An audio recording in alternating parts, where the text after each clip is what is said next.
We are on chapter 15. I'm going to go through this in a few different videos. This opening video is just a basic introduction to weak verbs in Hebrew.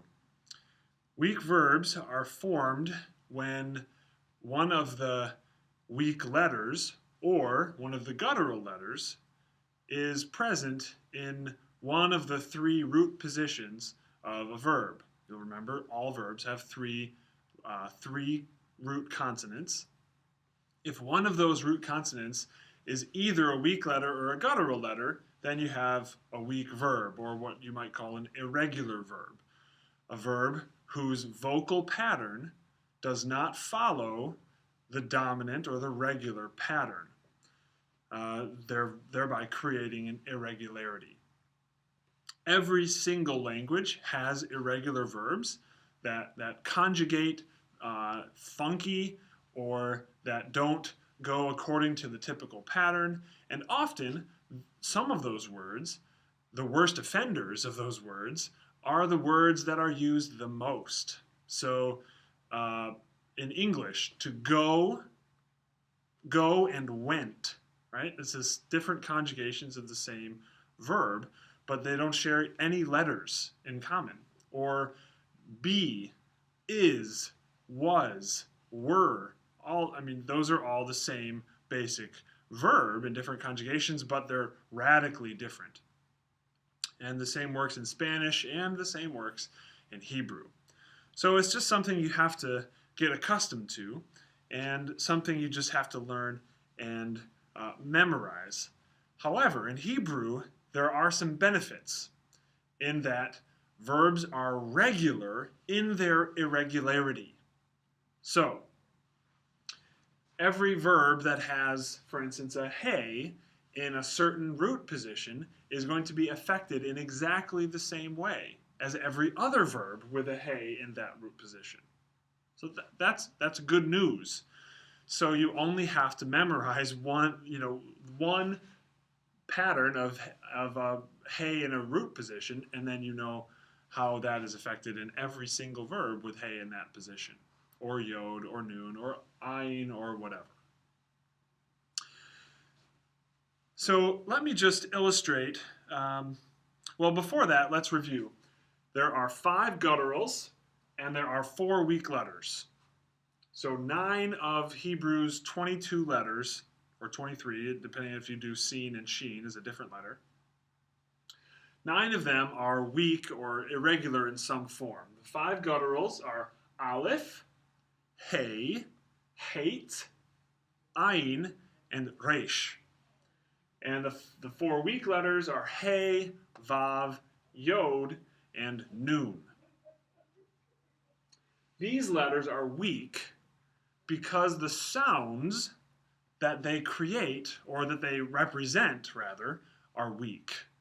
So the letter hey is just the sound of breath. Yod is just a y. It's a very weak. It's not an explosive sound like a t or something. And n, the n, the nun, is a quiet sound, and v is a weak b, right?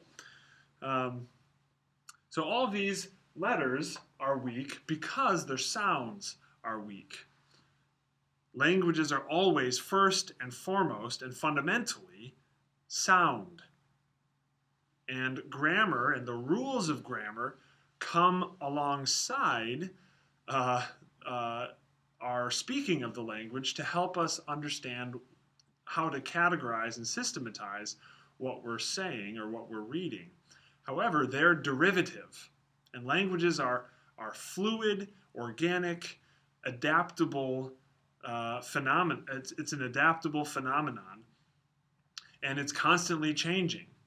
And so grammar doesn't come first, but rather you have a living language, and then you try and create structures to understand it. And so these are the structures the textbook is presenting, and I'm trying to articulate the structures that support or that grow out of the messy, confusing, irregular, unpredictable in some ways nature of a spoken living language. Okay, so you'll recall from the intensive that pei ayin lamed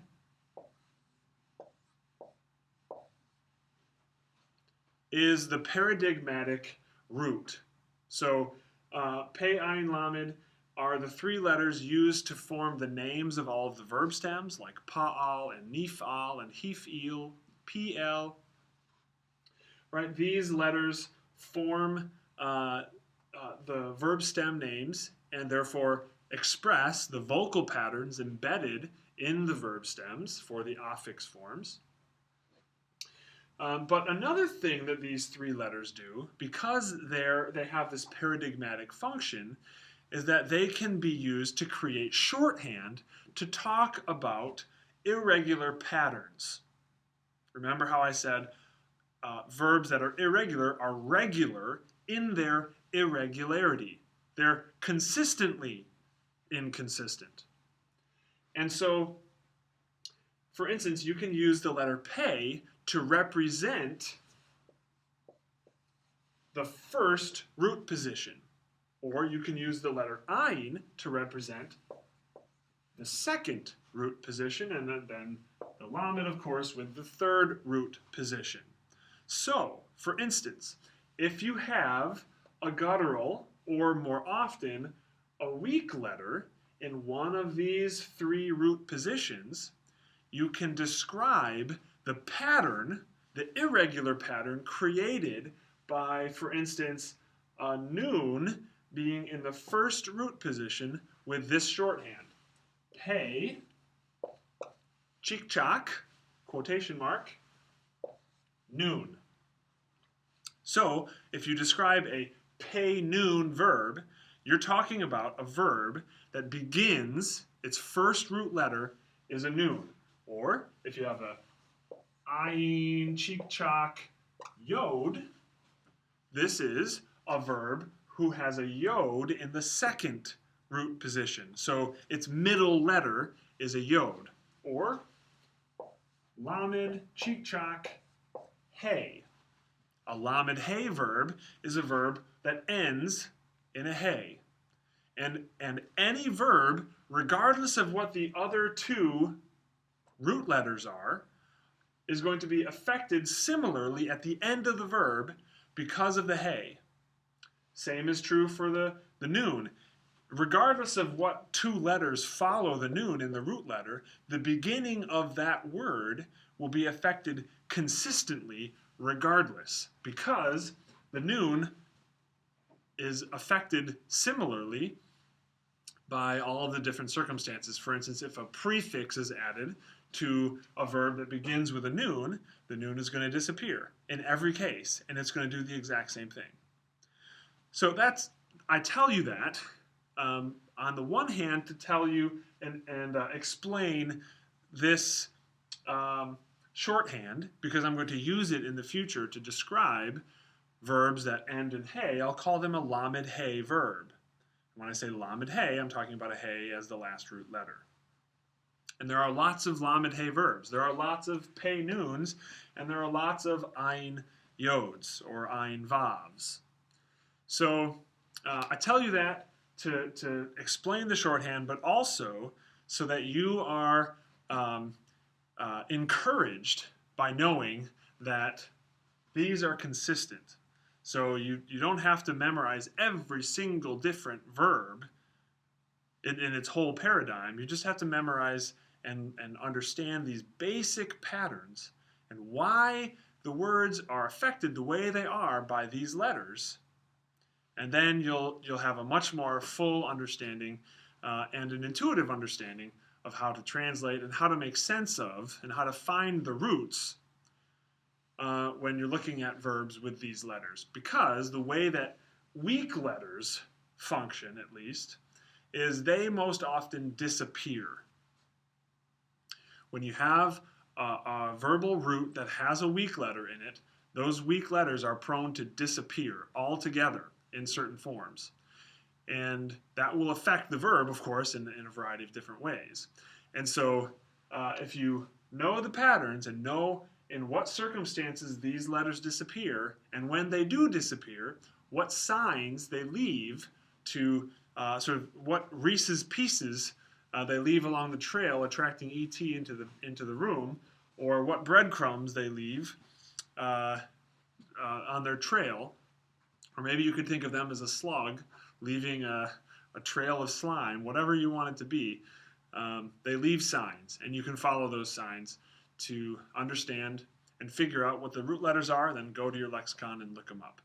So that's the introduction to weak letters. And now we'll move on to talking about two different verbs in particular that both have guttural and weak letter verbs in them, respectively.